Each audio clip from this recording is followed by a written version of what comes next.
You're listening to the Section 5 podcast.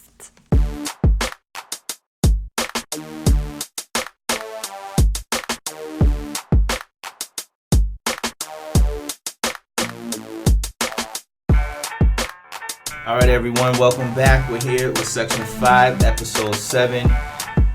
If you're listening to us, I guess you know where to find us, so I'm not going to go through the whole spiel, but thanks for tuning in. Me, G, Mark, Trey, Adam, we're back in Section 5 studio on Canal Street on Saturday night. Celtics 15 games into the regular season, coming off the Western Conference road trip. So we got a good rundown for you guys. We're going to talk about sort of our takeaways from the first 15 games, talk about the road trip, get into a little bit about Marcus Smart, some city uniforms, and we're going to kind of land this plane maybe with a little bit of Carmelo Anthony talk and just kind of go around the league. What's up, guys? What's going on? It's good. All right. So let's get right into it. C's just came off a 2-3 road trip, starting off at Golden State, where I think it was a comeback win. They kind of sleptwalked through the first half and came back. Then Celtics went over to Sacramento, where they lost on the Marcus Smart floater that didn't drop at the buzzer. Second night of a back-to-back, went out to Phoenix, a team that was playing really well at the time. Celtics had a great showing there. From then, we went on to the Clippers at LA, the first game of Paul George and Kawhi Leonard playing together. Close game that went into overtime. C's had a 10-point lead in the fourth quarter and then ultimately went to overtime and dropped the game. And then 2 nights later, they went to play at Denver, where unfortunately, Kemba Walker had a really scary injury that we think at this point in time he's going to be okay and he should be back on the court sometime soon. So, just starting with the 5-game road trip, which I think before the season started we said would be a pretty good barometer of where this team is. I don't think we were expecting to not have Gordon Hayward, and we'll talk about that a little bit. Also, we didn't have Kemba Walker for that, 3/4 of that Denver game. But all in all, were you guys discouraged or encouraged by what you saw on that 2-3 road trip? I'm pretty encouraged. It would look a hell of a lot better if that floater just rolled in and we're coming home at 3-2. It would be great. But as it falls, they're 2-3, but they didn't get blown out in any of those games. They played the Clippers really tough. They showed some guts against Denver when they came back. Overall, I'm happy with the team. They hung with the best that the West has, aside from the Lakers, who we didn't see. But no real concerns. I think they're looking good, and I'm happy with it despite losing more than they won. Yeah, I like what I've seen from them. They're like they showed consistency in that there was bad in it in that their first half starts were consistently bad. Unless I think the Phoenix game they started out really well, and Sacramento was, I think they didn't really do too well in that. But the Clippers first half was ugly. The Nuggets first half, I'm sure they were shell shocked off the Kemba injury. But even before that, they were really bad. The Golden State first half was ugly. Golden State was ugly. So Phoenix was probably the only game where we played, 48 minutes. Yeah. So it was good to see them show that they're always in the game. Even with the Denver game last night, they were, it was a 3-4 point game, middle of the fourth quarter, pretty much exactly where you thought that game would be. It just turned out we just were in the hole by 19 points. To start it off first, just didn't have enough steam at the end. But I'm very encouraged with what I'm seeing from this team. I could see big things for them, as the season goes on. Agreed. Definitely would say I'm encouraged from what I've seen. We played 2 of the top Western Conference teams, the Clippers, the Nuggets. So I expected to play close games against those teams. And that's exactly what we did.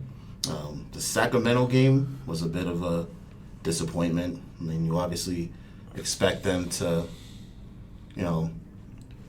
beat Sacramento. But then again, this is a new Celtics team, and This is not a Paul Pierce, KG, Ray Allen, Rondo-led team where hey, this team should beat this team every time that they play. We think that, but they've got a lot to prove this season.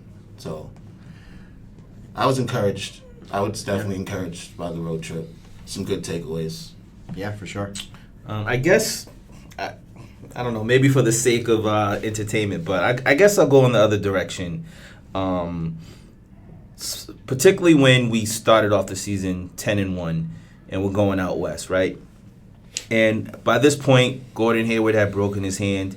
You know he's going to be out 4 to 6 weeks. And we had played, we clearly continued the winning streak without Gordon Hayward, but we hadn't really been tested majorly. Like, our biggest test was that game against Milwaukee, where even in that game we got down about 18. But Brutal we came back, again. which the difference between this team and last team is that those leads, those deficits would snowball into bigger deficits. Right. Whereas this year, the hallmark of a Brad Stevens team is that they don't give up and they play hard.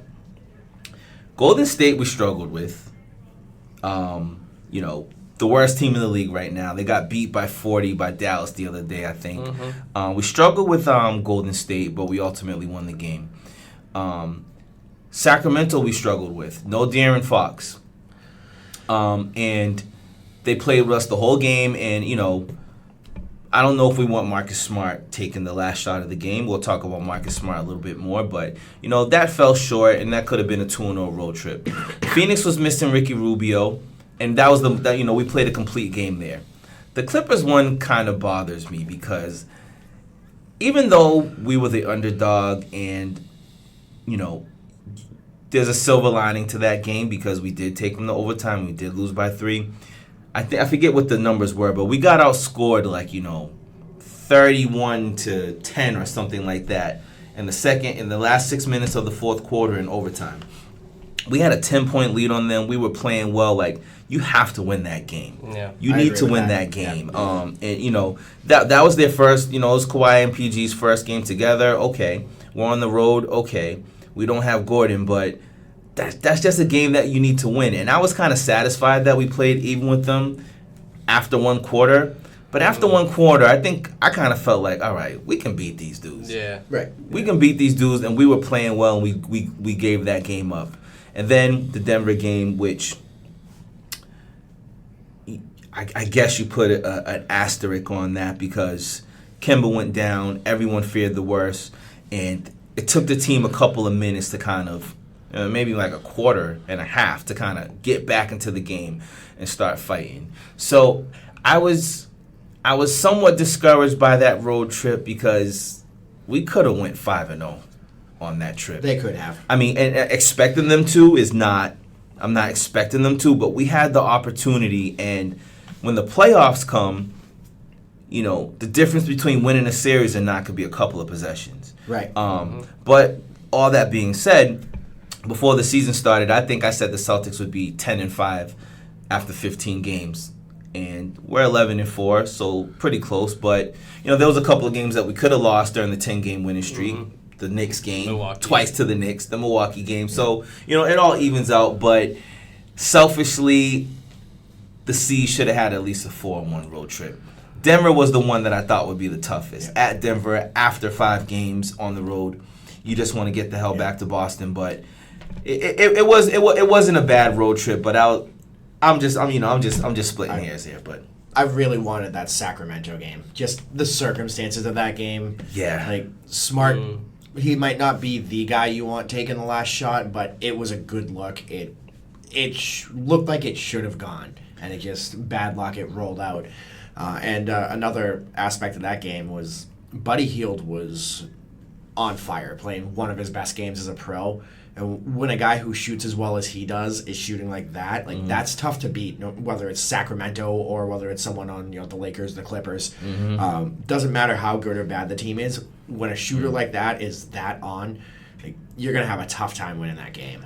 That's true. Part of me rolled my eyes a little bit when I'm like, all right, Buddy Hield on fire should keep them in the game, but it shouldn't win them the game. Right. If we're handling business on our end of the court. Yeah, but the way he played in that game, though, and anytime Sacramento. We couldn't go on a run. He got it. Yeah, we couldn't go on a run because he 7 would. threes, 35 points. Yeah, I mean, he shot the lights out the ball, and that shouldn't happen against us when our strength should be our wing defenders. Right. And plus Marcus Smart. So, I mean, and how the hell didn't that shot drop against the Kings? It's like, it's the perfect bounce up floater, hit front rim, went right into the square on the glass, and didn't just fall right in. Fell out, and Adam, before you came, we watched the Larry Bird Red Auerbach basketball clinic, an old YouTube video. It was that's cool. what cool kids do on a Saturday night. Hey, Saturday night, we're watching Larry Bird and Red teaching us how to shoot. But then what I learned quickly in that video is that the rim is 6 inches away from the glass. I don't know how many times Red Auerbach said that. He said that a bunch of times when Larry was demonstrating how to use the glass. And Larry Bird didn't miss a shot in the whole instructional video. Mark thought it was because of like editing, but I'm like, I don't know. He was just, even when he tried to miss, when he tried to say how this is how you don't want to shoot the ball, it was nothing but net. but the rim is 6 inches away from the glass. It was like a perfect floater from Marcus Smart. Javonte Green tried his damn best to fucking scream it in the rim, but it just didn't drop. But I wanted that Clippers game. I really wanted that Clippers game, and look forward to seeing them back. Felt like a playoff game. It did. And who had the play of the game? And I guess this is a good segue. Marcus Smart had the play of the game in the Clippers game. The diving, saved the ball off of Kawhi. Marcus Smart had the final shot against Sacramento. And I think we should spend some time on Marcus Smart because I believe he's really evolving into a good offensive player. Yeah, I was going to say, dare you say a two-way player? A two-way player. And strangely enough, and I'll kind of get your thoughts on this, Trey, I credit Kyrie with a lot of this because I feel like Marcus learned a lot of little tricks from Kyrie Irving. Just a couple little dribble moves, just how to finish around the basket creatively, and also even Kemba. Kemba gets to the lane and kind of hesitates in the paint, and then he can kind of keep the defender off of him behind him, and then he's pulling up that short jumper, and sometimes he's getting fouled from behind. And Marcus Smart has taken bits and pieces from Isaiah, from Kyrie, from Kemba, and he's becoming a two-way player. Dare I say he might be the Defensive Player of the Year candidate. So let's just, Celtics fans love him. Aside from Taco Fall, it's probably like the most beloved Celtic right now. Starting with the video at the Encore with Jalen where he was doing the whoa and all that, and he's wearing robes to practice, Versace robes to shoot arounds. Let's just talk about Marcus Smart. We don't have to keep it structured. Just go for it. What do you guys think about Marcus Smart? Best 36 since Big Shaq. Damn, that was before Marcus Smart. That would have to be Warriors number. Yeah, Shaq. Were we undefeated with Shaq? As the starting center. He was here good record. He was here longer than Darko, but not by much. Well, he played a lot more games than Darko. Darko played 5 minutes and retired. But going back to Smart, man, this guy has improved since his rookie year. He really has. Defensively, like you talked about Defensive Player of the Year, I think he's... Who else are you going to put above him right now? He defends all five positions. Defends all 5 positions. We've seen him on Jokic last night. We've seen him make that acrobatic play on Kawhi the other night. Seen him on Giannis. The numbers say he's holding opponents to 33% shooting from the field. Like, that's... In this day and age in the league where you can't touch anybody, if you're keeping them to 33%, you're doing something. And it looks like the refs are giving him a little more, than they usually have, as like getting away with playing a little bit more physical, and that's what we need from him. He draws charges better than anyone in the league. Yeah. And like you said, when is Brad gonna stop messing around and just name this dude captain? Yeah. He needs to be the captain of the Celtics. Aside from he had the little hiccup last year where he punched the painting in a hotel room and cut his hands. Yeah. He can be emotional, but he's matured. He's really grown into a great player. Like that deal that we signed him to before last season is a steal. Oh yeah. $14 million a year. And he's not a guy anymore that you can say just does things that don't show up on the stat sheet. Right. Like he's doing things that show up on the stat sheet every night. Trey, what's your? So essentially, he's got the Draymond Green contract. You know what I mean? So the previous Draymond. The previous okay. Draymond Green contract. So if the Celtics were to build the contender and you figure in Marcus into that, he would have that type of impact with contractually and his role. But yeah, he's just been a warrior, as expected.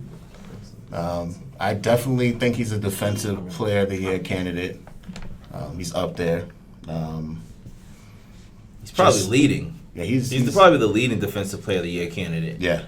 And he got first team all defense last year, which I've credited his offense to that recognition that he was really becoming a two-way player, so his offense became more valuable. But this year, for a while, Marcus, and as far as shooting, I just always felt like his tough shots, his contested shots were going in. I always have felt like that for like a few years now. But just as far as being able to come into a game and we're down Hayward, or even having Hayward, and be able to score 15, I think that's huge for us. I never came into this year thinking he would be able to consistently give us something that I could count on, on offense. So what he's been doing, I really appreciate. Yeah, I think you said before that, like, you kind of expect them shots to fall now. Yeah. Whereas a couple years ago, it's like, oh, come on, Marcus. Now it was like, no, yes. Now it's and like. I think going into your point of him being a two-way player, like, we're seeing the numbers on the screen right now, 35% three-point shooter on 7 attempts. Like, and it's like you're not cringing anymore at those attempts. Right. And when you look at other numbers like, offensive win shares, it's his first time in his career where his offensive win shares are equal in his defensive win shares. So, that's you see the metrics, you see the eye test, you see everything with Smart improving. So his 3-point percentage is right around league average, which we a couple of years ago would think there's no way in hell he'll ever be league average shooting from three. Yeah. And I was surprised when I just pulled it up now to see that he was shooting right around that 35% mark, because it feels like he's shooting a hell of a lot better from three. And I got some defensive stats that I found on Twitter. Shooting, and not to also just to quickly before you switch to the defense, he's shooting 87% from the line. He's been able to get to the basket. He's confident. He's playing with confidence on offense. And that's kind of an underlying theme with this team. We talked about it in the last episode with Tatum. I think with Jalen too. Like, these guys are all playing with confidence in the offensive end. He's confident with that floater. Unfortunately, Al Horford's gone, but the Al Horford Marcus Smart pick and roll was one of our most reliable plays, because Marcus Smart is a really underrated playmaker. I believe he leads the league in assist to turnover ratio. Yeah, he's at 5 and 1.1. So he's definitely the most improved player on the team. And 31's retired. That's Max. 32, Mikhail. 33, Bird. See where you're going. 34, Paul. 35. Reggie. 36. I'm just saying, man. I'm just saying, man. Marcus Smart. I got some defensive numbers, and these are from Tucker Boynton on Twitter, who is a Boston sports person. Worked in a couple of different places. In 2019, Marcus Smart covering Kawhi, 23 possessions, 1 for 7 field goals, 3 points, 1 turnover. Simmons, 10 possessions, 0 for 2, 0 points, 2 turnovers. Lowry, 13 possessions, 1 for 1, 3 points, 1 turnover. Giannis, 17 possessions, 1 for 2, 5 points, 3 turnovers. Luka, who's arguably the MVP so far, 25 possessions, 1 for 5, 4 points. Booker, 16 possessions, 1 for 2, 2 points. Total, 104 possessions, 5 for 19 field goals, 17 points, 7 turnovers. Against Those guys. really a who's who of great players across the league. Wow. And he hasn't got hitting the nuts in a couple games. Great. I think Adam. Were we in the DR when Before. Smart got drafted? Might have been. I remember it was draft day, and we were like think on an so. island somewhere I think so. watching the draft, It had to be either on our DR phone then. or listening on the radio. It had to be DR. That was the summer after I was chanting draft picks the whole season. Instead of defense, I was chanting draft picks. Was that the year you named our fantasy league Drive for Wiggins? Probably. Yes, Yeah. it was. And going back to that draft, it went Wiggins, Jabari Parker, Embiid, Exum. Dante Exum, Aaron Gordon. Marcus Marcus Smart, Yep. and then Julius Randle after that. And I mean, Joel Embiid falling to 3. He had the broken foot. He had the back thing going on. But Took a redshirt year. honestly, I would take Marcus Smart over Andrew Wiggins right now. Agreed. I'd take him over Jabari Parker. I still believe in Aaron Gordon. But I'd still take him. Marcus Smart's I'd still just a take Smart. leader. He's a leader. You win championships with guys like that. You need guys like that. And I don't know, is there gonna be some controversy? There's always controversy no matter what, right? Is it gonna be controversy when Gordon comes back and somebody has to go to the bench? I think it'll work itself out. Like, just because a guy's coming off the bench doesn't mean he's not playing starter minutes. I mean, he'll be in the game and the game's on the line in the fourth quarter, no doubt. It could be him. It could be Gordon coming off the bench. It could be who knows. I think at the end of the games, our money lineup is Kemba, Smart, Hayward, Tatum, Brown, and that's it. Make the other team adjust. Yeah. So, does Marcus Smart return to a 6-man role? I think so. Too. Yeah. The Celtics invented the 6-man, and You could tell he has no problem doing it. having that game changer, young game changer coming off the bench, and being able to guard 1 through 5 and finish games is a luxury that I think, we've taken on the identity of Brad Stevens, but we've also taken on the identity of Marcus Smart. Any final thoughts on the should be Celtics captain before we maybe move on? I think I covered everything I got to cover. It's just those numbers that I read off kind I of just blew want to me say away when I saw him. Credit him for the reason why the need for a big man right now isn't so dire. Just the ability to go small and play with Marcus and throw Tice, throw Grant, throw Robert Williams, Cannard a few minutes whenever he gets to. Yeah. But having the luxury of Marcus Smart makes it so that you don't need a elite big right about now. Yeah, he's a big reason why, like you said, he's a big reason why no one's, trade rumors are popping up, and the closer that we get to, all the eligible players who can be traded, the closer we get to that deadline, the rumor mill starts. But to this point, he's a major reason why no one's really screaming for an upgrade at the 5 or the 4. Moving on, I guess. What's 15 games in? Adam, what's your biggest surprise through 15 games? Celtics, Celtics related, obviously, but biggest surprise. I think the biggest surprise is the only guy from Philly that we actually like in the room. The Philly Bull. Brad Wanamaker. Like, going into this year, we seen him last year and we cringed when he came in. He was either the victory cigar or going into this month. Going into this month, correct. Going into this podcast. But hey, to be fair with Wanamaker, like, his November numbers are everything you want from a backup point guard. Yeah. 20 minutes a game, 9 points, 4 assists, 1 steal, shooting 56% from the field, 94% from the line, 38% from 3. Mm-hmm. Like, that's a steady presence coming off the bench. The offense doesn't really seem like it suffers too much as long as, he stays out the way, doesn't do too much, and just, brings the ball up the court and gets the offense in motion. He was kind of put under the microscope before the season because we all wanted to see the rookies. We seen Carson Edwards in college. We seen Trey Waters dominate the summer league. We're like, we want to see these guys. Like, forget Brad Wanamaker. We know next year he'll probably be playing in Europe somewhere. Taco. And obviously Taco. But I think, he's someone that the more he gets consistent minutes, the more comfortable he's gonna get, and he's showing that. Especially with the November he had, and come last night we seen almost a near comeback against Denver. He was a plus 18 last night. So. Yeah, Mark said going into this podcast, but I mean, a couple of games ago, I watched him closely, and I started to feel bad for him about how much shit I was giving him. Cause I'm like, yo, this dude's out there, he's trying, he's giving effort. Good job, and good effort. You know what? And usually, with effort comes results.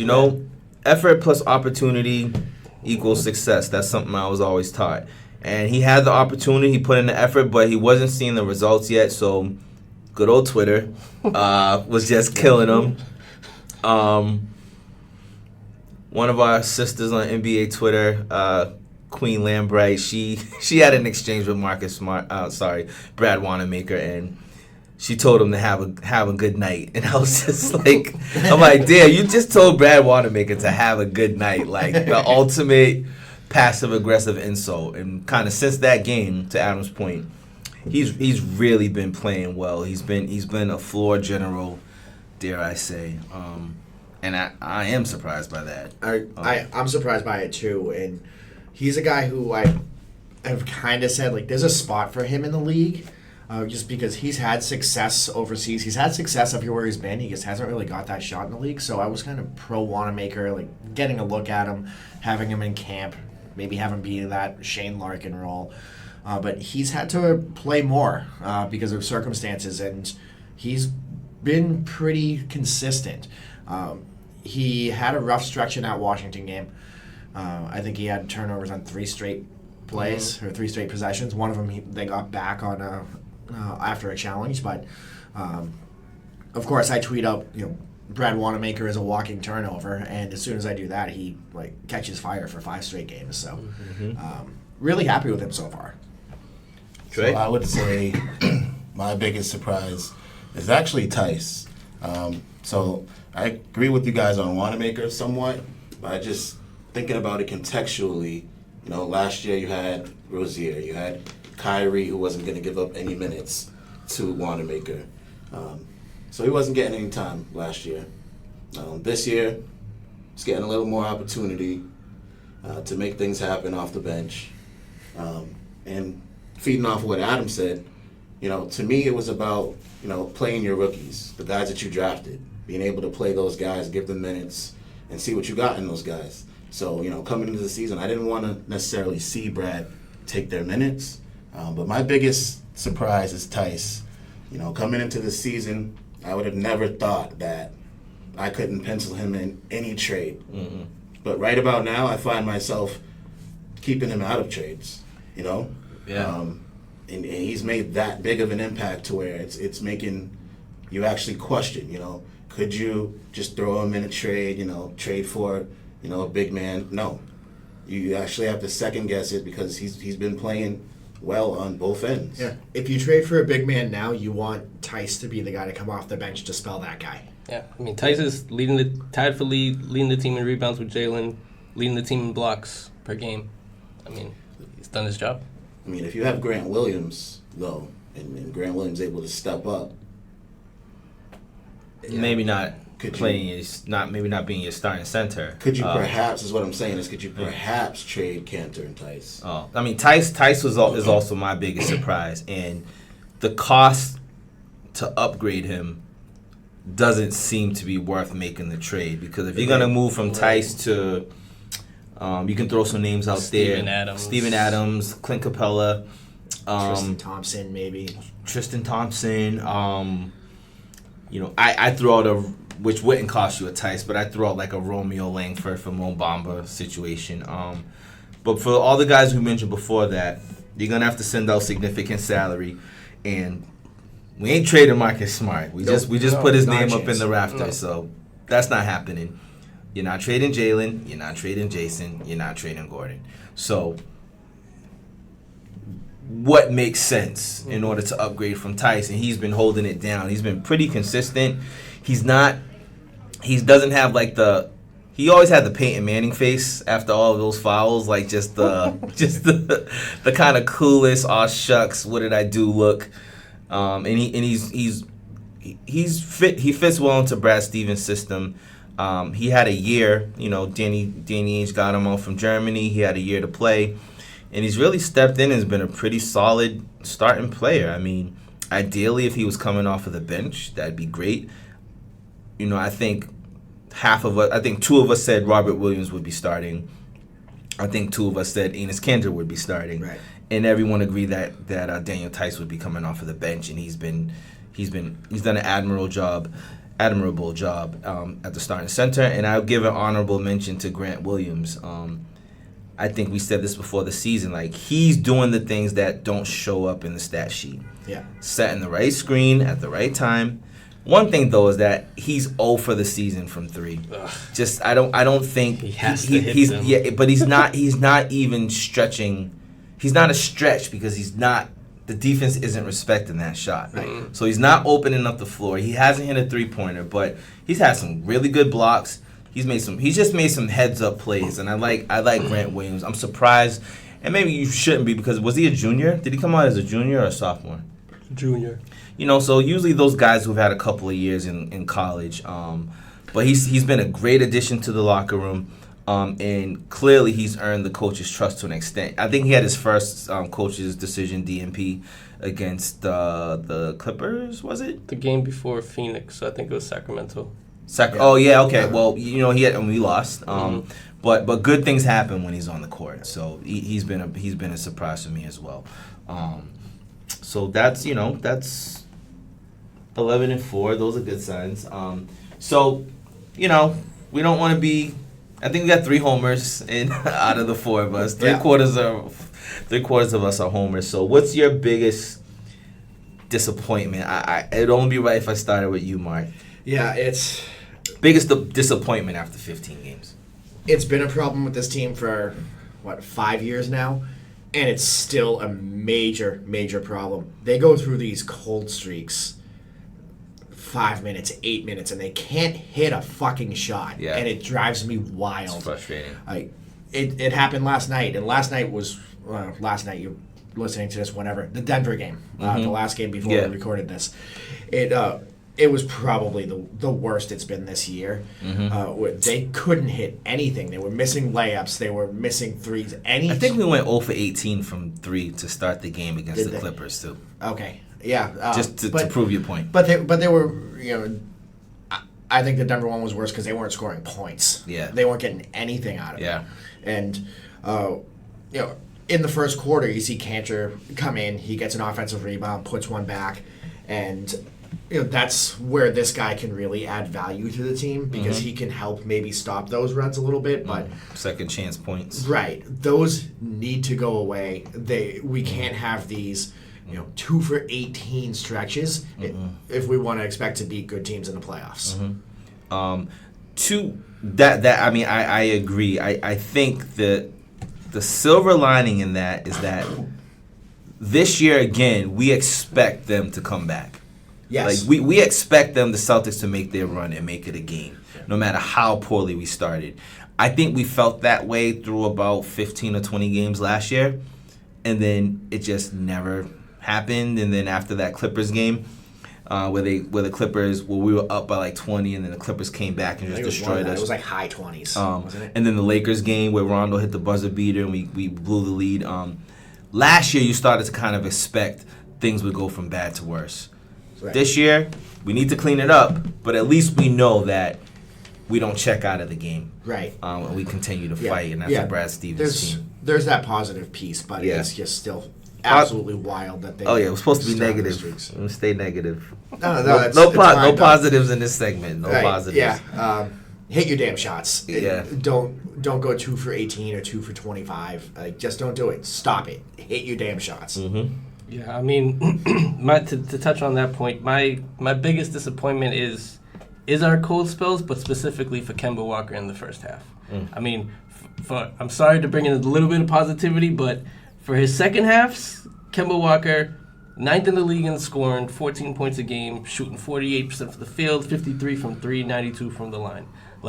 Great, awesome. That's what we got him for. That's what we got him for. His first halves, 7.7 points a game. 31% from the field, 22% from three.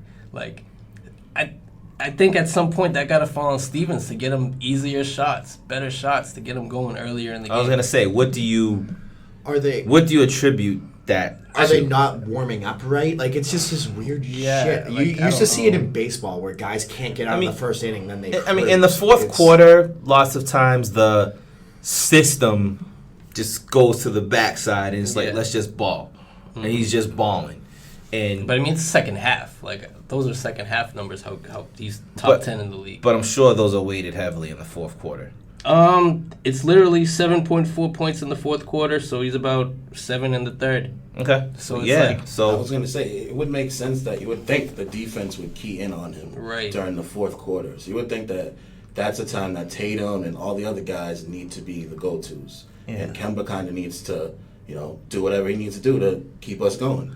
Yeah, that would be a good article to write, sort of breaking that down, the two halves or the two sides of Kemba Walker. I mean, that's just my disappointment with him, is that, with him and probably with Stevens, and getting him going, getting him easy shots. So the most we could disappoint Adam was the Kemba Walker's first half of the basketball game. I mean, when you're 11-4, I mean, it's tough to find some bad things about him. Yeah. Mm-hmm. Trey, what's disappointing you right now? For me, I like the rebounding by committee, but it still kind of bothers me that I feel like we don't have, we got Enes Kanter for a reason, but he's not really getting to showcase why. And it's agreed. It's based on our schedule. That's part of it. Injury. Exactly. Yeah, he was out a bit. Injury as well. So it's not a good sample size, so I can't really call it like a major disappointment. But I've just been looking to see a little more from him, a little more minutes, rebounding. He'll only get better. It's not even more from him. It's just more of him that I want to see, because he's not getting the minutes to get those big rebounding numbers. But he's pulling down boards when he's in the game. Because coming into this, I thought he would have a niche role, and we would need him. But right about now, if I had to think about it, would we be all right if we traded him? Probably. Yeah. We'd be fine. Yeah, they would be. What are you getting back versus what you're giving up? He's one of the only players that's given us second chance points. True. If there was a per minute stat for that, I'm sure he leads the team. But he that he got off to a slow start after that injury. Third game of the season, I think, against the Knicks. He missed about a week or two. And that could have been much worse, because dude kind of rolled right into his knee, but his leg wasn't planted. So Enes Kanter, we need more from him. Could have been the difference in a game, where we're losing. I think we lost the 3 games out west by combined 8 points. And a guy like Enes Kanter, who's there for his offense, not his defense, could definitely make a difference in those games. My most disappointing is, Hayward breaking his hand was very disappointing to me. He was on a roll, playing like the best player on the team, looking like an all-star, and he was confident. He was confident in his ankle.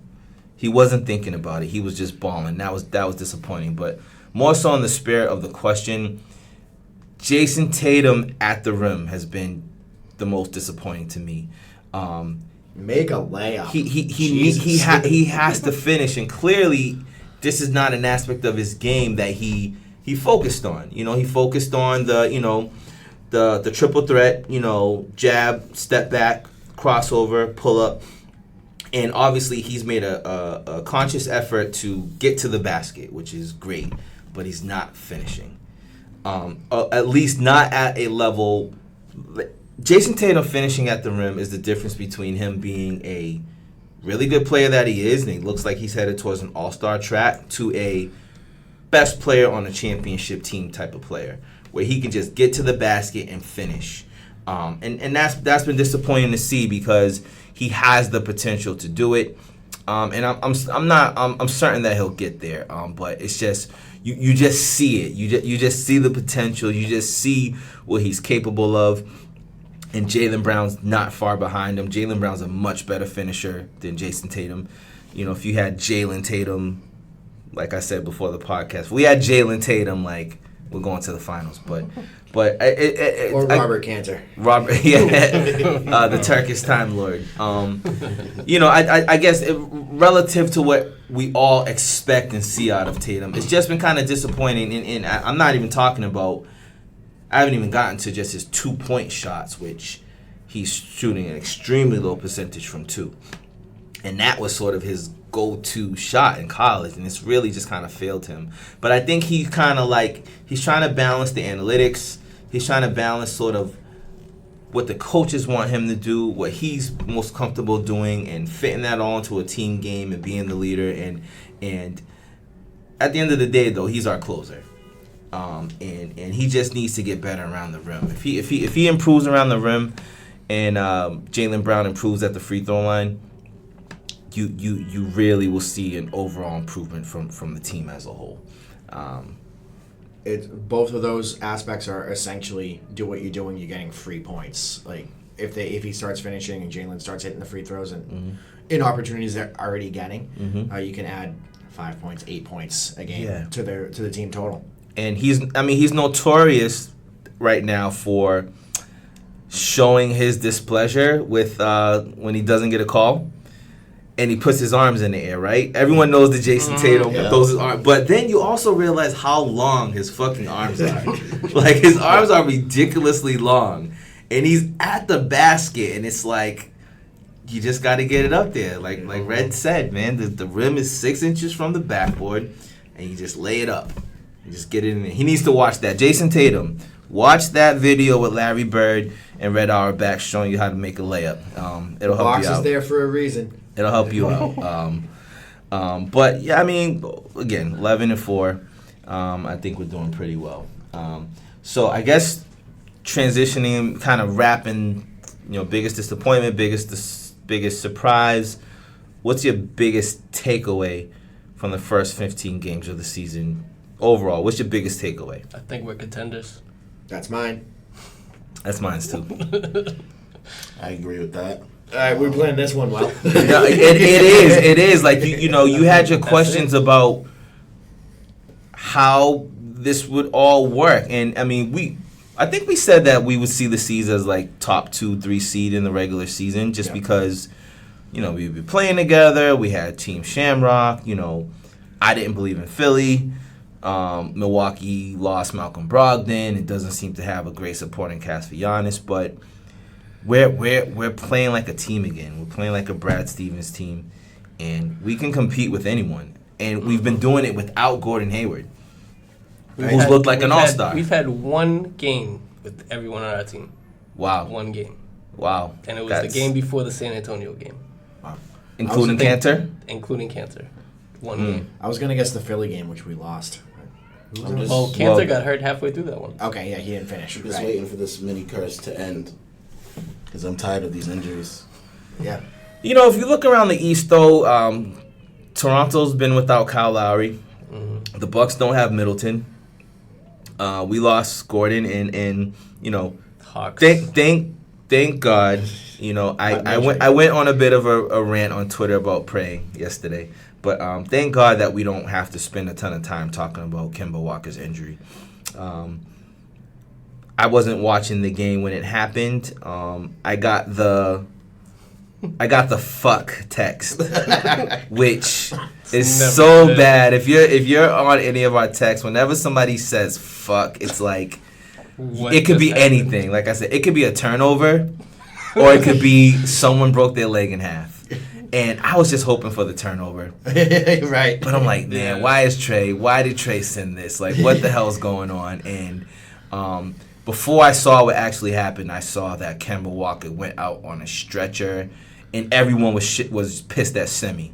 Yeah. I'm like, damn, what the fuck did Semi do? We got to set Poor Semi. Like, what did he do? Semi didn't do anything wrong. Yeah, he didn't do anything wrong. It was a loose ball. It was a freak play. Man, and then I saw the play, and my heart dropped, man. And I kid you not, I literally said a prayer for Kemba Walker because it looked like it could be a Marquise Daniels situation with like it's a stinger, which he didn't even bump into somebody like that. Yeah. Marquise Daniels, I think, just He ran into Gortat's chest and he bruised his spinal cord. I mean, What a wall of it. you know, there was legit concerns if like is Kemba Walker gonna I Walker. I was gonna say I hate to say it Walker, but I saw damn. this. I thought Ryan Shazier from the Steelers. Yeah. Because he He hit did him the exact same he thing. hit him the same way. What was the guy from the Jets? Dennis Bird. Dennis Bird. He had the same kind of hit too. That was in like the early '90s.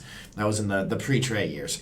But Yes. I saw that, and you see him just go limp and hit the ground. Yeah. See, I did not see that. Doesn't he- See, I still haven't seen what happened after. okay. Like I didn't see him drop to the ground. I didn't see anything. I seen just the saw. contact. I just He- saw the contact. Didn't move. Yeah. And maybe they told him not to, which they Pretty should sure, do. yeah. But he didn't move at all. And then they're saying like concussion symptoms afterwards. But I was worried. I was scared. I was worried Yeah. because I'm hearing things, and this is because I follow football. So like we see this happen a lot more in football. I was worried because at no point did anyone in the media or anyone on the Celtics or anyone in PR or Brad Stevens after the game say the word movement. And it freaked me the fuck out because being evaluated for a concussion could be a cover for anything. For sure. And so, like, I started to feel better after I hear, like, his teammates talking about it, saying, yeah, we think he's going to be okay. He avoided injury. Woj had tweeted out, like, the Celtics believe he avoided major injury. Yeah. But for a while, like, I'm wondering, like, is this guy going to be able to, like, walk again, play with his kids again? Like, it had that kind of feel when it happened. And clearly the team was too because they Right. 'Cause- they played like let's just get the hell out of here and Yeah. get back to Boston with Kemba hopefully. Right. Yeah. It just seemed like they played better after the half when they probably went into the locker room, got a little bit more of an update than we did. Found out that he's okay, found You out that know. he's moving. So Kemba, we know you're listening. yeah. We know you're listening. So get well, man. We know you'll be playing before Kyrie. Get well and Yeah. Somebody said if he Kemba plays plays- Wednesday and Kyrie yeah. doesn't like, if you'll have me play it, do it. I have a source, okay? I have a source Sources in the TD. say. I have my first source's tweet. I have a source in the TD Garden. Take that as you will. Who told me a couple of weeks ago that the Celtics are going to play the "If You'll Have Me" video. I don't buy it. I don't believe him. I'm like, you gotta be crazy. There's no way the C's will play that. He told me there was discussion about it. With him not being in the building, We'll see what happens. They're probably not going to play. And I guess maybe to bury last year's team, but maybe that's the biggest takeaway. No Al, no Kyrie, no T. Rozier, no Mook Morris, and Celtics didn't miss a beat. Yeah. Maybe we're not surprised. It's not a surprise to us, but it's a takeaway. So, nice Celtics talk. Let's kind of go around the league if you want. Woj had a Woj bomb today that didn't involve player movement, and that's that the NBA is considering major changes to the NBA schedule. So we're talking about in-season tournament. We're talking about playing games for the playoffs. We're talking about shortening the season from 82 games to 78. Minimum of 78. Minimum of 78, which I don't know how. I guess given the tournament, The playing games. the playing games are in the tournament potentially could change how many teams play how many games. But this will be the biggest change to the NBA since the 3-point line, and kind of since Steph Curry extended the game another 10 feet beyond the 3-point line. Or the Lakers rule when they decided the Lakers suck, so let's give them a 7-game series in the first round. Yeah. So I guess I'll start. There's a lot to process with all those changes. I'm not an expert in them, but the one thing I do like that I think could work is the idea of reseeding the conference championships. I'm with you. I love that. Where now the last 4 teams standing are going to be 1, 4, 2, 3, regardless of conference. Clearly this is designed because there's an there's a thought that the Western Conference is so much more deep than the East, and that it's more changes top-heavy, over time. too. It looks like maybe you can argue maybe the 2 or 3 or 4 best teams in the league are in the West. Yeah, I mean, what if they? I mean, when they had in the '80s with pre-Trey, pre all of us, but the Celtics, the Pistons, the Sixers, the Hawks. The East was the dominant conference, Right. and then you had the Jordan Bulls, whatever. So, I think that's something that'll correct itself. It goes in cycles, but I do like that idea. I do too. It's something that we really could have used maybe in the early 2000s when you have like the Kings and the Lakers just going absolute wars in the Western Conference Finals, and then they get basically the basketball equivalent of Sixers, a jobber match against the Nets. Sixers. Like Sixers, Nets, currently on the court, the Pacers. Nets. Yay! Like Pacers went to the finals. Yeah. What, the Reggie Miller Pacers? yeah. Mm-hmm. Who they Lakers? Lakers. Was it Lakers? Yeah. Lakers. They actually, I think they won the most games out of. Except for the They won one or Pistons. two. Yeah, well, Pistons That team beat was them. that team was better than history remembers Yeah, it too. right. But yeah, I like that idea of potentially getting 2 powerhouse teams from the same conference playing in the finals. I do. I part of me though, I like the East-West tradition. I like the tradition. I don't hate it, but the idea of like if you have the 2 absolute best teams in the league, I'd like to see Yeah, them in the you wanna finals. see them in And the it'll mix finals. it up a little bit. Like if you saw a Boston Philly final, like that would be awesome. Yeah. Yeah. If it worked out that way, I'm all for it. Right. Trey, I know you mentioned kind of, hey, why not just 1 to 16, top 16 teams, regardless of conference, right?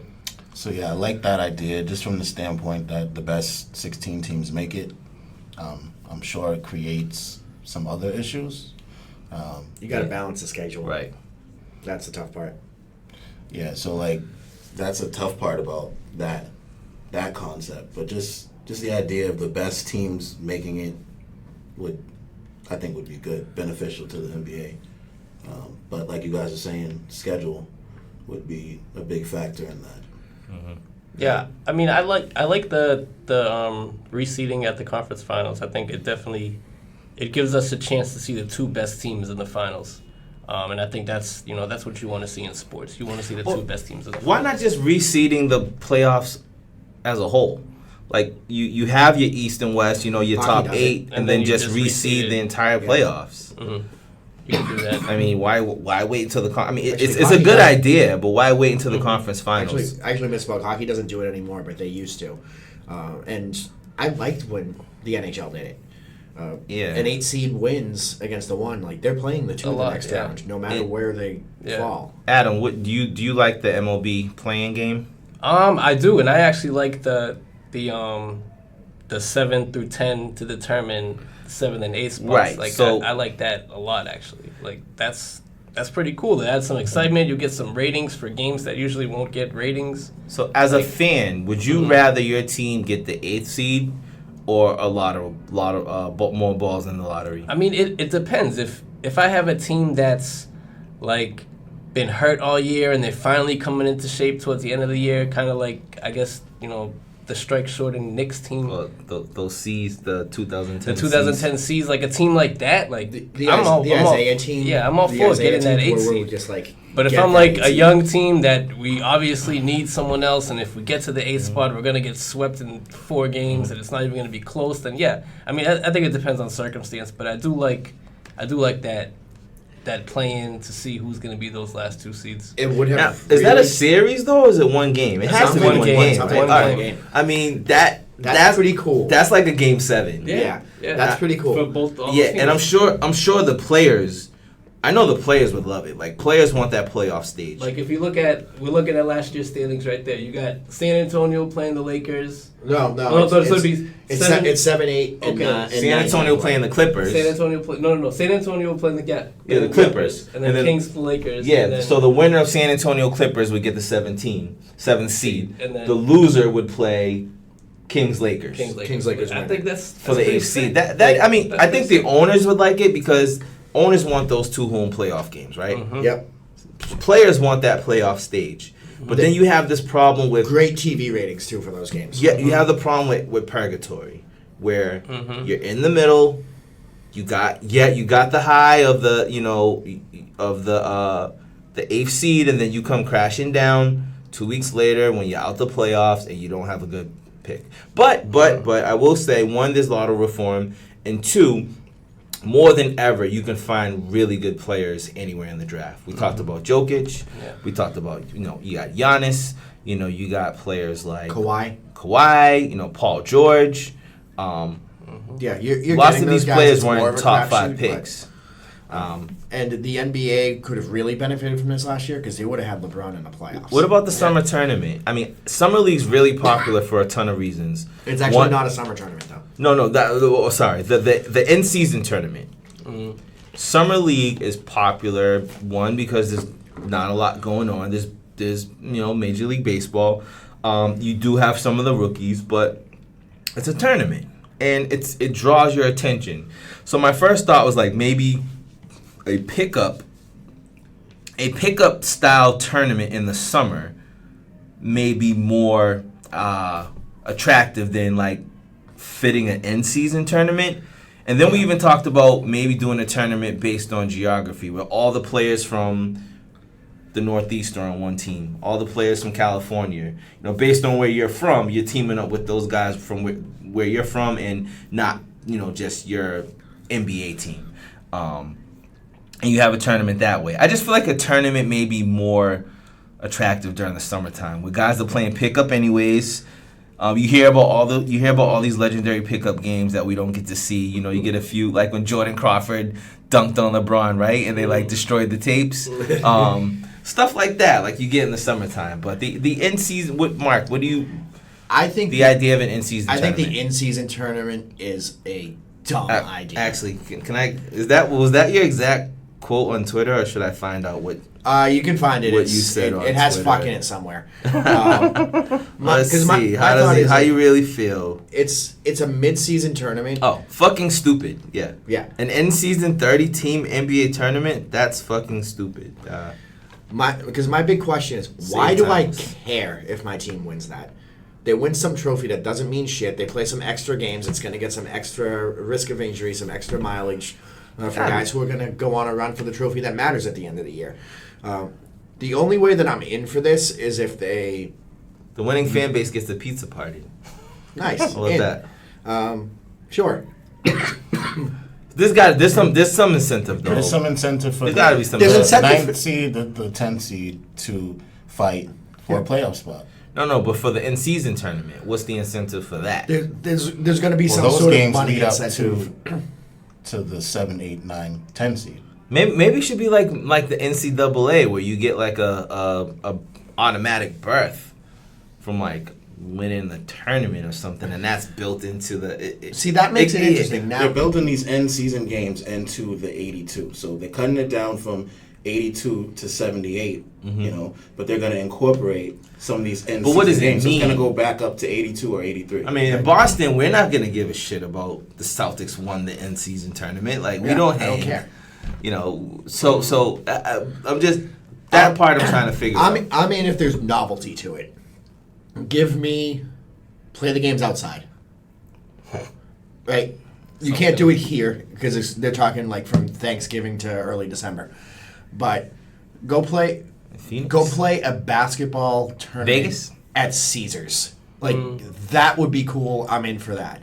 And we've seen in a football stadium. Or in a football stadium. I mean, that's outside. You could probably Open fill air. it. Yeah. We've Baseball. seen Fenway. Yeah. Yeah. Fenway, 30 degrees at Fenway. What's up? We have seen how much the outdoor game has helped the NHL. People who aren't hockey fans watch the Winter Classic because it just looks cool on TV. Yeah, right? So, let's do that with the NBA. There were rumors a couple years ago of the Celtics playing a game at Fenway, which never happened, but that would be cool. Who started that rumor? Did I say the Red Sox? I meant the Celtics. No, you said Celtics. Did I say Celtics? Okay, my brain drove me nuts. But give me something like that. It doesn't necessarily have to be outside, but give me something that makes it different from just here's another game and we want to have a cash grab. The news just dropped, so I'm sure there will be, especially Monday, once you get your round of national television and local radio. I think we'll have a better grasp of the pros and cons of the in-season tournament. Yeah. But keep sticking with around the league. What's your best? Who's the best team in the league right now? And not just from not like a power ranking standpoint, like who's playing the best at this moment. Yeah. But overall, like who's the best team in the league right now? And this is why I think we're contenders is because I thought I heard of Celtics, but we heard of Celtics. But we all sat here and we all froze. And we're like, I don't know. When was the last time you could? There's do a lot that? of parity. I think it's the Clippers. Yeah, I think it's the Clippers too. I think it's the Clippers, but I don't know that it's the Clippers. I thought it was the Clippers until we played them. It was their first game. Yeah. Kawhi didn't look quite right. The Clippers aren't going to have the best record in the West, but they'll be maybe the best team. What scares me about the Clippers is that we don't have the clear advantage when we go to the bench. They can bring guys off of the bench just like we can. That are starters. And Lou Williams is a problem. Yep. He's People a problem. assume that Paul George and Kawhi Leonard being there, that now Lou Williams is going to take a step back. He played the game. He's going to play versus the Celtics, and he destroyed us as if. At the same time, though, if our weakness is, defending the other team's big man, well, they got Ivica Zubac and Trez Harrell. So they're weak. They don't exploit that weakness for us. On the flip side, they do have two really good, two-way players who can defend. Our two-way players, but we have three of them. We have Gordon, Jalen, and Jason. Yeah, but theirs are better than ours. Theirs are better than ours, but we have more. True. And they come playoff time might be the best team. So do you want to break this up to East-West instead, or just? So you say Celtics, you say Clippers. I mean, Mark, Banner 18 was your bold prediction. Yeah, and you don't have to be the best team to win the title. In basketball, and sort of tying that back into the play-in. Baseball, you can get an upset in the playoffs. It happens all the time. Hockey especially happens all the time. Yep. NFL, because it's not a series and it's one game. There are degrees of upsets. It can happen. The best team, like the Pats, rarely lose. Yeah, I mean, the Pats. But you get middle of the pack upsets a lot in football. The historical New England Patriots are just an outlier. They could be down 28-3 in a game and probably come back and win that game. Yeah, guys, the audience doesn't know the significance of you throwing that at me yet. So, but so we got Clippers, Celtics. I mean, no one's saying Philly. They're not, and that was a popular choice to start the season. No. What about the Lakers? Maybe, solid maybe. They're good. They are top heavy. But I haven't seen enough, so basically I'm just going off of what I already thought coming into the season. And coming into the season, the Clippers on paper versus the Lakers, I'm taking the Clippers. You know what? You've got two-way players, Paul George, Kawhi Leonard. You got a six-man Lou Will. You mean Clippers versus Lakers or Celtics versus Clippers or Celtics so I'm just versus Lakers? Because we just gave it to the Clippers. I just gave it to the Clippers. Okay. And now we're saying Lakers. I don't see the Lakers being necessarily on the level of the Clippers just yet. They don't have they don't have the wing play. They have Anthony Davis, so they have to. They have to match up. Yeah. Are the Jazz still Spursy? The Jazz are jazzy. I want to change my answer. I think Denver's the best team in the league. They are deep as hell. I won't dispute that they're deep. They Jokic is top 5 player, top 8 player. You know what? And Jokic is a great fantasy player. Jamal Murray is a great offensive outstanding. Watching Jokic though, he's not there defensively. He's an offensive player. He's lazy. I'm just like, man. The one thing I don't like watching Jokic is I just think to myself, how much better would he be if he never shot a 3 again? Or if he got in because shape. he can't make them. How much better would he be if he got in shape? He'd be sick. He's not cut, but he's in shape. It's like you sound like my friends when they play basketball pickup with me. How much better would Trey be if he got in shape? If he was in shape. Sheesh. Make some good plays sometimes, some nice little passes. Trey Waters hitting the jumper. Yeah. Are you like Brad Wanamaker out there? Are you like what's your comp on the pickup court? So I guess this year's the year of dynamic duos. So quickly, like, can we come up with a consensus of like ranking the dynamic duos? I mean, there was a graphic that went up that had Tatum and Brown with the highest plus minus of all of the prominent dynamic duos. Not saying that they'd be better. So you have Paul George and Kawhi, which I think we probably agree is number one. Yeah, I got them 2. Oh, LeBron and AD. I got them 1. Russ and James Harden. I don't like it. I still don't think it's gonna work. We talked about it in I think the first episode. I just don't see it. They're a regular season team. Yeah, and I don't. Harden's incredible. I just don't love Russ as a player. He's fantastic. He's very, very good, but he's just not my kind of guy. Like my kind of player. He's a first 3/4 type of He is a shit shooter. He is a bad shooter. Ben and JoJo. Who? Ben Simmons and Joel Embiid. Jojo. Ben and JoJo. I gotta get Philly sports guy on the pod soon. He was horrified when I told him the Philly needs to trade Joel Embiid. We have Jokic and Murray. Is that the Denver? Jokic I and really Murray. like that one. I really like that one. I hate them. Maybe because we just played them last night. Yeah, I'm a big Murray guy. So. Luka and anyone else on Dallas. Luka and KP. When KP gets his legs under him, Dallas could be a pretty good team. I'm interested to see where Denver finishes. Trey and Collins. Who's the dynamic duo on the Celtics? Is it Jalen Jason? Is it Kemba Jalen? I mean, is it Kemba Jason? Kemba Hayward. Is it Gordon Kemba? Marcus? I mean, Marcus and Brad? I think it's Tatum and Hayward. If you're thinking in terms of their two best fourth guys, quarter closer, I think basket. It was the worst possible time for Gordon to get hurt, man. It was. We're back to the conversations that we were having last year, where he was really just he arrived, and it's unfortunate, but it should be a pretty good Christmas gift for us. So I think Jalen's shown he doesn't need to be part of the duo. He can get his at any point of the game, first, second, third, fourth quarter, and he can put some points up, do some things in transition, get easy buckets. He doesn't need to necessarily stake his claim as part of the duo. That's for Tatum, and I think that's for Hayward. Kemba should be in that, but because of kind of an inability with size to get his shot off, I don't expect him to be. Kyrie and KD? Yeah. Or Kyrie and Kyrie. The two sides of Kyrie.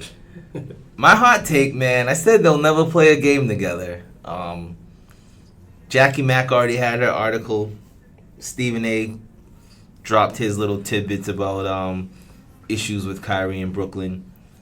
And he's skipping a road trip to Manhattan. Boston and Cleveland. But I digress. City unis. I mean, we should probably start with the Celtics, right? One word to describe the Celtics city uniforms. Meh. Blah. Weird. Terrible. It's terrible. I hate them. Yeah, they're okay. I hate them.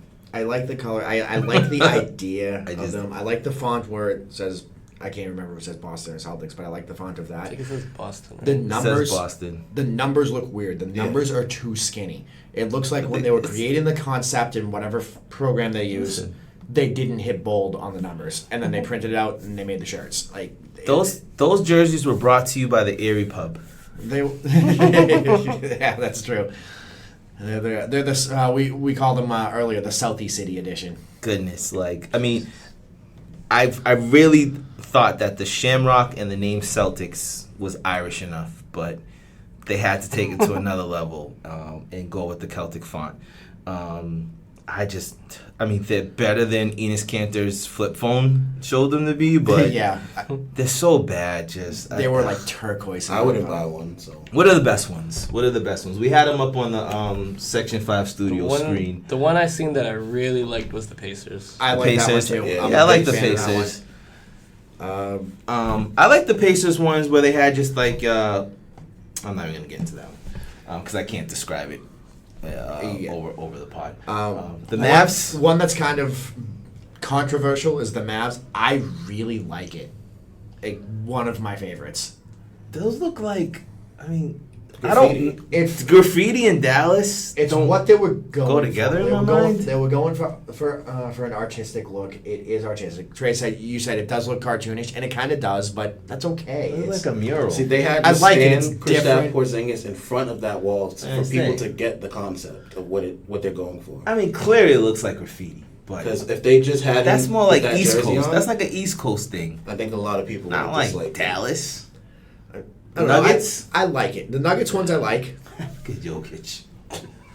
I'm He's a gonna big- drop I'm a a- triple double on you in just sleep. I'm a big fan of black jerseys. Jersey concepts. This may not translate well over the pod because unless you're looking at these jerseys with us, you don't know what we're talking about. But the Clippers ones are terrible The Clippers ones look like they ripped off the Nets. with the the Nets newspaper. jerseys They got the suck. newspaper font. It looks like Grand Theft Auto. Yes, it I does. actually Yeah. don't mind the font. The same. The font's embrace. okay, but And it's like, never a good sign when you have more than one basketball. finish your damn design. Like, add some color.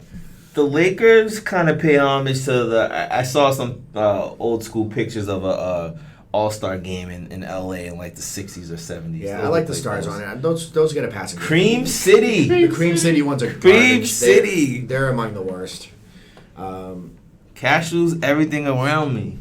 We. I like those Orlando ones. I love the black and Orlando orange ones. They're among my favorites. I'm all in on anything orange, but those are nice. I hate Philly, but I like the six. Phillies are nice. I'm a sticks I'm to a the sucker Phillies. for Spell out cursive. the whole city. It's got the Liberty Bell on the waist. Like those are I'm a nice. sucker for cursive. Distinguished cursive. Haven't the Blazers worn those jerseys like every year? Yeah. Yeah, the Rip City I ones. mean, Rip City, they got a lot of nice jerseys. Sacktown. I like the Wizards. I like simple yet. I look at IT with that beautiful smile. I like that. I like that DC logo. I like So simple like those yet. those get a pass from me. I like those Clippers one. I like red, white, and blue too. The Bulls. I like the idea. I don't like the Bulls wearing that color. I know we just all kind of fawned over the Magic ones and we all love those, but I don't like when a team completely changes their colors Yeah. Well, for it. So like I don't. Those are Clippers colors. Again, Yeah. this doesn't translate as well over audio because you're not looking at it with us. But the, Right, but the you thing probably is, like, know they, them. It's a big story. they People are kind talking about of, them. they so. kind of. At least we all know what the Celtics ones look like. Man, I forget what the adjective blah. I said Terrible fan, I think, but emojis. I had the trash emojis. Like, come on, Celtics. Like, do better. Do better. Have it say Dorchester on it. at least they don't have The sleeves. gas tank. Have the gas tank. That gas tank one was an abomination. You know. It looks so stupid. Have some Yeah. guy punching some guy in the face in front of like. I was thinking, like, I don't think a gas Sully's tank tap. should be what Boston represents. I saw one with like the big fortress building with the chain alongside the highway. Marcus Smart should wear that one. Just Just him. Marcus. But the T. They just have the T. Just piss everybody off. And that explains why the Yeah, Celtics Seiko. only play half the game. They should make a jersey with the Zachem at the top. With the Zake. Some historical Boston building. at the top Yeah, of the jersey. yeah. I said we should have one for each neighborhood: a Dorchester one, a Rosendale, Roxbury. That would make more sense. We have a Southie one. We definitely have a Southie. But just those are just terrible. Again, they just the Erie Pub specials. I don't mind. All right, guys, we got to land this plane. We got to take this baby home. Trey wants to talk about Carmelo Anthony. Oh shit! I forgot about this. Let's do it. I want to admit, I'm gonna leave this. I'm gonna let Mark and Trey duke this one out. But I remember I had a tweet that said, "Melo and Rondo in love." Oh my, and that was like that did not happen. Melo and Rondo in love. Oh my. And that happened around the time of the handshake. That was right. That was right after the handshake. So at once upon, I mean, that was granted. That was like 5 years ago. But Melo's back. Trey, here's you got. Go for it. So basically, he's been labeled a problem everywhere he goes. I just think that he is deserving of a roster spot on a team, see what he can do, at this stage of his career. So I'm not trying to hear like any argument against that. Like clearly the dude can play decent enough to earn a roster spot for 30 teams in the NBA. Like, can he, like, look at any of it? Right, you'll admit, he doesn't play defense, right? Yes. Okay. That's not even my problem with him. I'm a Cantor guy, so obviously that's not my problem with him. My problem is he is not a good scorer. He'll score volume points. He was a volume scorer in his prime. Now he's old. He's a step slower. He can't shoot. He's shooting. He shot 33% in his last game, 5 for 15 and 0 for 8 from 3. Like, that's what you're getting from this dude. He shot 4 for 14 with 5 turnovers in his first game. Like, okay, I will concede he should be in the NBA. He should be getting 5 minutes a night. He played 34 minutes. Like, what in the hell makes you think that this dude who has shot below league average in every single metric for the last 2 years should get 34 minutes in a goddamn NBA game? See, I'm with you on that. There's nothing I can dispute for that. He set himself up bad, coming into this season with Portland, and he's the starter. He hasn't been able to shed that narrative that he wants to be the starter, that he's stuck on being the starter. And now that the opportunity comes to finally just come off the bench and shed that, some injuries, whatever's happening in Portland, he's going to be the starter. And they're already losing, coming into signing him. And so they probably will continue to lose somewhat. I just don't think that They're a bad team he right now. impacts winning one way or another necessarily. But he should not be out of the league. Yeah, He deserves the spot. I'll concede that. I don't think he should be out of the league, but everybody was going nuts. There was some random Twitter account out there saying Carmelo would be the ex-best player on this team. They put up the Celtics and he'd be the second best player. Like, eat shit, he'd be the 14th best player. I mean, no disrespect to Paul Pierce, but if Paul Pierce can stay in this league in the last 2 years of his career and he can play and even come on the court for 5-10 minutes, so can Melo.